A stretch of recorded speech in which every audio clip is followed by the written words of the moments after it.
Hello guys, welcome again my channel GS by AP sir. पिछले term पे हम लोग डिस्कस कर रहे थे पॉलिनोमियल का। पॉलिनोमियल में मैंने आपको फंडामेंटल्स बता दिया था। आज उसकी एक्सरसाइज स्टार्ट करना है। तो आपके एनसीईआरटी के बुक में ये एक्सरसाइज 2.2 है। 2.1 में कोई दम नहीं, उसमें बस इतना ही आंसर देना है। जहाँ वो पैराबोला कट कर रहा है एक्स एक्सिस को, वही उसका आंसर होता है। एक्स एक्सिस को अगर एक बार कट रहा है तो आंसर 1, 2 बार कट कर रहा है तो आंसर 2, 4 बार कट कर रहा है तो आंसर 4 है।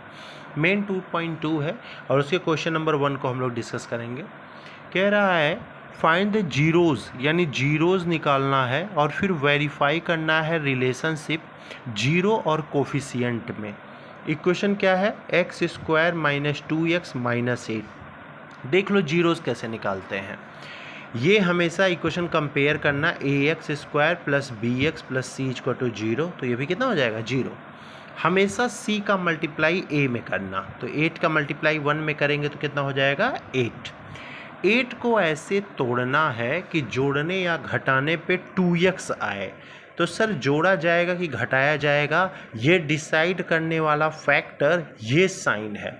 अगर ये माइनस है तो याद रखना घटाकर बीच वाला लाना होगा, अगर ये प्लस है तो याद रखना जोड़कर बीच वाला लाना होगा। तो 8 का हो जाएगा 2 इंटू 4, लेकिन मैंने कहा घटा के लाना है तो 4 में से 2 को घटाएंगे तो माइनस 2x आ जाएगा, यानी x square minus 4x plus 2x minus 8 equal to 0। Sir घटाना है, आपने प्लस लगा दिया, तो एक बार ये लिखने के बाद चेक कर लिया करो कि ऊपर वाला आ रहा है कि नहीं। माइनस 4x प्लस माइनस तो घटेगा, 4x में से 2x गया तो 2x, माइनस वाला बड़ा है तो क्या हो जाएगा? Minus x। इसको ध्यान देना बहुत ज़रूरी है। पहली चीज़ क्या ध्यान देना, यहाँ साइन कि जोड़ के लाना है कि घटा के लाना है, और दूसरा ये स्टेप लिखने के बाद ये बात चेक कर लिया करिए कि ऊपर वाला स्टेप आएगा कि नहीं। अब देख लो, पहले वाले में x कॉमन तो ये हो जाएगा x माइनस 4, यहाँ 2 कॉमन तो x माइनस 4 इक्वल टू 0। अब दोनों को ध्यान से देखिए तो दोनों जगह x माइनस 4 कॉमन हो गया, यहाँ से x माइनस 4 कॉमन तो x, यहाँ से कॉमन तो प्लस 2 इक्वल टू 0। ये ऑलरेडी आप लोग क्लास 9 में पढ़े हैं, इसलिए इसको ध्यान में रखना बहुत ज़रूरी है। x की वैल्यू कितनी हो गई? 4। x प्लस 2 इक्वल टू 0, तो x की वैल्यू कितनी हो जाएगी? माइनस 2। यही क्या हो जाएगा? आंसर। यही होता है जीरोज़ निकालने का तरीका। अब दूसरा कह रहा है चेक करिए, रिलेशनशिप बताइए जीरोज़ और द कोफिशिएंट से। तो आपको पता ही है अल्फ़ा प्लस बीटा ये आपके जीरोज़ होते हैं और कोफिशिएंट होता है माइनस बी बाई ए।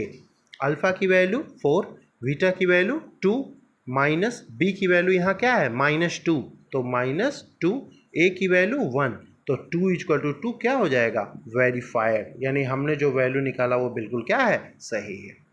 ठीक, इसी से कंपेयर करके b की वैल्यू निकालना। b की जगह पे क्या है? माइनस 2, a की जगह पे क्या है? 1, c की जगह पे क्या है? माइनस 8। तो यहीं से वो आपको निकालना पड़ेगा और इससे जीरोस और कोफिशिएंट के बीच के रिलेशन क्या हो जाएंगे? क्लियर। तो ये क्वेश्चन नंबर 1 का फर्स्ट पार्ट है, इसको नोट कर लीजिएगा, इसको ध्यान में रखिएगा क्वेश्चंस कैसे हो रहे हैं। यानी इसमें 2 क्वेश्चन कर रहा है। अगर आप जीरोज निकाल के ही बस छोड़ देंगे तो आप पे फुल मार्क्स नहीं मिलेगा। जीरोज़ ही बस नहीं निकालना, ये भी चेक करना है कि क्या वो सेटिस्फाई कोफिशिएंट और जीरोज़ के रिलेशन को कर रहा है कि नहीं। सेकंड पार्ट आइए, 4s square minus 4s plus 1 equal to 0। जैसा मैंने कहा इसका मल्टीप्लाई इससे करते हैं तो 1 4 जा 4। 4 को ऐसा ब्रेक करो कि क्या? जोड़ के लाना होगा, तो 4 को 2 इंटू 2, 2 को जोड़ेंगे तो क्या आ जाएगा? 4s हो जाएगा, काम बन गया। 4x स्क्वायर माइनस है तो 2s, फिर minus 2s plus 1 equal to 0। फिर ध्यान दो, सर आपने दोनों माइनस लगाए, जोड़ने के लिए बोला है, लेकिन देखो ना माइनस माइनस साइन रहे तो नंबर क्या होते हैं? जुड़ जाते हैं।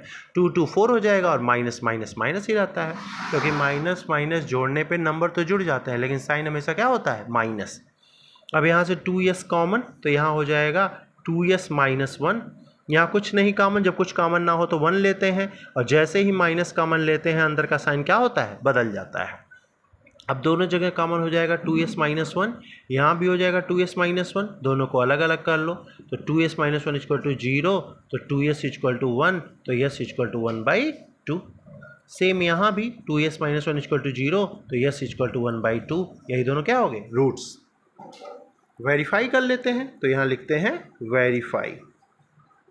क्या होता है? Alpha plus beta equal to minus b by a. Alpha की वैल्यू 1/2, बीटा की वैल्यू 1/2, माइनस क्वेश्चन में ही है, बी की वैल्यू -4। ए की वैल्यू 4, आधा आधा जोड़ेंगे तो 1 और यहाँ 4 4 कट गया, यहाँ पे क्या हो गया 1, क्या हो जाएगा वेरीफाई। कोई प्रॉब्लम नहीं, ये सब 2 नंबर के क्वेश्चंस बनते हैं बोर्ड में तो बड़े इंपॉर्टेंट है, तो इसको ध्यान में भी रखिएगा। ये हो गया आपका सेकंड वाला पार्ट यानी सेकंड वाला क्वेश्चन फर्स्ट का। थर्ड पे मूव करते हैं।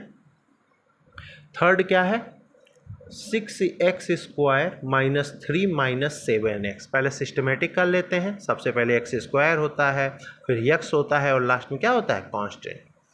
3 6 जा 18 को ऐसा ब्रेक करिए कि घटाने पर 7 आए, तो 2 इंटू 9 में से 2 घटाएंगे तो कितना आ जाएगा 7। तो 6x स्क्वायर माइनस रखना है तो बड़े वाले नंबर को पहले लिखना होगा और छोटे वाले नंबर को बाद में, फिर वही माइनस प्लस घटेगा तो क्या आ जाएगा -7। 3x कॉमन तो ये हो जाएगा 2x माइनस 3, कुछ ना कॉमन तो 1, 2x माइनस 3 इक्वल टू 0। अलग अलग 2x माइनस 3 एक ब्रैकेट में और दूसरे ब्रैकेट में आ जाएगा 3x प्लस 1 इक्वल टू 0। अब 2x माइनस 3 इक्वल टू 0, तो 2x इक्वल टू क्या हो जाएगा 3, तो x इक्वल टू क्या हो जाएगा 3/2। यहाँ 3x प्लस 1 इक्वल टू 0, तो 3x इक्वल टू -1, तो x इक्वल टू -1/3। ये क्या हो जाएगा आंसर, ठीक है, ये -1/3 है। क्लियर। अब वेरीफाई करो। वेरीफाई क्या करना है, alpha plus beta equal to -b/a। Verify करते हैं। अल्फा की जगह 3/2, बीटा की जगह -1/3, b की वैल्यू तो -7, ए की वैल्यू 6। अब यहाँ 2 और 3 का एलसीएम 6, 2 3 जा तो 9, 3 2 जा 2, ये हो जाएगा 7/6 और यहाँ भी घटाएंगे तो क्या 7/6 इक्वल टू 7/6 क्या हो जाएगा वेरीफाई। ये हो गया आपके क्वेश्चन नंबर 1 का थर्ड पार्ट।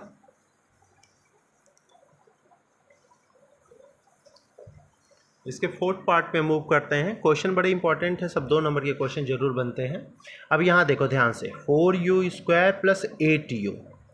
सर यहाँ तो 2 ही टर्म है, 2 ही टर्म है, तब तो और ईजी हो गया, ब्रेक करने की ज़रूरत नहीं, क्योंकि मेरा मकसद क्या है 3 टर्म वाले को 2 टर्म में तोड़ना, उसके बाद 2 में कॉमन लेना। यहाँ ऑलरेडी 2 बने हुए तो इसी में कॉमन ले लो। कॉमन क्या हो जाएगा 4u, यहाँ बचेगा u प्लस 2 इक्वल टू 0, तो 4u इक्वल टू 0, तो u कितना हो जाएगा 0। यहाँ u प्लस 2 इक्वल टू 0, तो u क्या हो जाएगा -2। ये क्या हो जाएगा आंसर, बात खत्म। देखो कितना ईजी हो गया, 2 टर्म ऑलरेडी दे रखा है, उसी में कॉमन करके काम करते हैं अपना। वेरीफाई कर लीजिए। Alpha plus beta equal to -b/a। Alpha की वैल्यू 0, बीटा की वैल्यू -2, माइनस b की वैल्यू कितनी है 8, a की वैल्यू 4, तो देखिए -2 इक्वल टू -2 वेरीफाई हो गया। बहुत ही ईजी क्वेश्चन, 2 नंबर के क्वेश्चन से, नोट कर लीजिए फटाक से। फिफ्थ वाला पार्ट देखिए, यहाँ भी हालात वही हैं, 2 ही टर्म है sir, t² minus 15 equal to 0। अब क्या किया जाए, कॉमन तो यहाँ कुछ मिल ही नहीं रहा है, कॉमन नहीं मिले तो डायरेक्ट t की वैल्यू निकालो। t² क्या हो जाएगा 15, तो t इक्वल टू क्या हो जाएगा +-√15, 2 टर्म आ गए। t² है मतलब t की कितनी वैल्यू 2, 80 पे पावर 4 होता तो t की कितनी वैल्यू 4, यानी जितना मैक्सिमम पावर होता है वेरिएबल के उतने ही रूट्स होते हैं। प्रूफ कर दो, अब वेरीफाई करो। Alpha plus beta equal to -b/a। Alpha की वैल्यू +√15, बीटा की वैल्यू -√15, माइनस b की वैल्यू, b है ही नहीं सर तो 0 1, तो 0 इक्वल टू क्या हो जाएगा 0, वेरीफाई हो गया। ये हो गया आपका फिफ्थ पार्ट। ये सब क्वेश्चन छोटे छोटे हैं, इजी हैं, 2 नंबर के क्वेश्चंस बनते हैं, इसको छोड़िएगा मत, बहुत ही इजी है। फिफ्थ पार्ट देखिए, 3x² माइनस x माइनस 4। काम वही 4 3 जा 12 को ऐसा तोड़ो कि माइनस करने पे आ जाए, तो 4 इंटू 3, यानी 3x² minus 4x plus 3x minus 4 equal to 0। x common हो जाएगा तो 3x माइनस 4, कुछ कॉमन ना मिले तो 1, 3x माइनस 4 इक्वल टू 0। जो साइन यहाँ होता है वही साइन यहाँ उतारते हैं, अगर यहाँ माइनस होता तो माइनस उतारते, तो अंदर का साइन क्या होता है बदल जाता है। अब दोनों जगह देखो 3x माइनस 4 कॉमन, यहाँ x plus 1, 3x minus 4 equal to 0, तो 3x इक्वल टू 4, तो x इक्वल टू 4/3 है ना। यहाँ पे x प्लस 1 इक्वल टू 0, तो x इक्वल टू क्या हो जाएगा -1। ये क्या हो गया है, वेरीफाई करिए। Alpha plus beta equal to -b/a। Alpha की वैल्यू 4/3, बीटा की वैल्यू -1, बी की वैल्यू -1, ए की वैल्यू 3, यहाँ 3 हो गया एलसीएम 4, यहाँ 1 है 3, 1/3, तो 1/3 = 1/3 वेरीफाई हो। ठीक, ये सारे क्वेश्चन है, सब 2-2 नंबर के क्वेश्चंस आते हैं और बड़े ही इंपॉर्टेंट है। दो क्वेश्चंस कभी कभी एक क्वेश्चंस ऐसे बनते हैं, 2 नंबर के क्वेश्चन से मिस नहीं कर सकते। ये है आपका हो गया 2.2 के एक्सरसाइज का क्वेश्चन नंबर 1 का पूरा पार्ट। क्वेश्चन नंबर 2 देखते हैं, ये भी बड़े ध्यान से देखिएगा क्या कह रहा है, इंपॉर्टेंट है।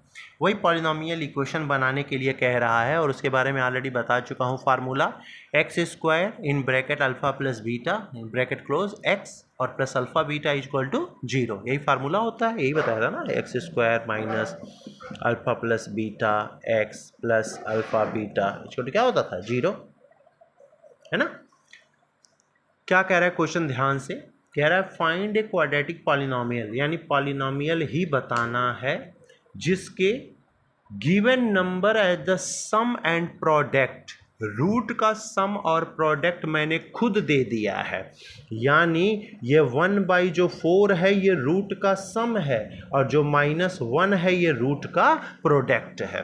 डैट वैल्यू ही तो रखना है, x² अल्फा प्लस बीटा की वैल्यू 1/4 x अल्फा बीटा की value -1 equal to 0, x² minus x/4 -1 equal to क्या 0, यही आंसर दे दो।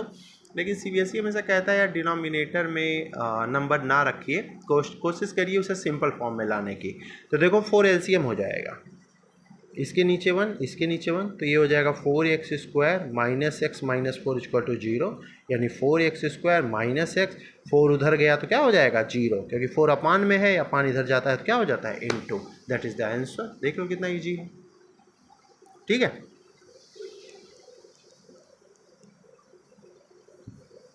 अब सारे क्वेश्चन इजी हैं। सेकंड पार्ट में भी वही कह रहा है, इक्वेशन बनाइए, अल्फा प्लस बीटा दे के रखा है, सम दे रखा है √2, अल्फा इंटू बीटा दे रखा है 1/3। फार्मूला आपको पता ही है, x² minus alpha plus beta x plus alpha beta equal to 0, तो x² अल्फा बीटा की वैल्यू √2x और प्लस अल्फा बीटा की वैल्यू 1/3। डिनोमिनेटर में 3 नहीं रखना है, एलसीएम तो हो जाएगा 3x² minus 3√2x plus 1 equal to 0, यानी 3x² minus 3√2x plus 1 equal to 0। बात करते हैं, है ना। यहाँ से डिनोमिनेटर से क्या करते हैं, इसको डिवाइड करते हैं, इसके नीचे 1 है ना, इसके नीचे 1 है, इसके नीचे 1 है, 1 से डिवाइड करते हैं, जो आता है उसका न्यूमरेटर में क्या करते हैं मल्टीप्लाई। ये हो गया आपका क्वेश्चन नंबर सेकंड का सेकंड पार्ट।